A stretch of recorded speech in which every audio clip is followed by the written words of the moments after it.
வணக்கம். பால் பண்ணை வச்சு பணக்காரனாகணும்னு ஆசைப்பட்றீங்களா? இப்போ இந்த மாட்டை சூஸ் பண்ணுங்கள். ஜெர்சி மாடு நம்ம கொண்டு வந்திருக்கிறது. மொட்டை டைப்பில் சுழி சுத்தமான மாடு. 9 மாத சினை, நிறை சினை. இன்னொரு 1 வாரம் டு 10 நாளுக்குள்ளே கன்று போடும். 3வது ஈத்து பாருங்கள். சுழி சுத்தமான மாடு.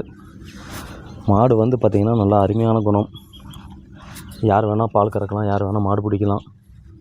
குழந்தைங்க கூட பார்த்திங்கன்னா பால் கறக்கலாம். மடியில் பார்த்திங்கன்னா வாய் வச்சு கூட குடிக்கலாம். உதைக்காது, பிடிக்காது.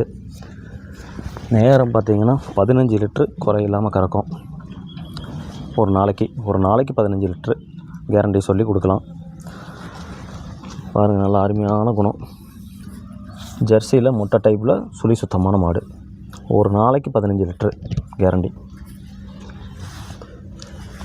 பாருங்கள், குணமனமெல்லாம் பாருங்கள், அப்படியே அருமையான மாடு.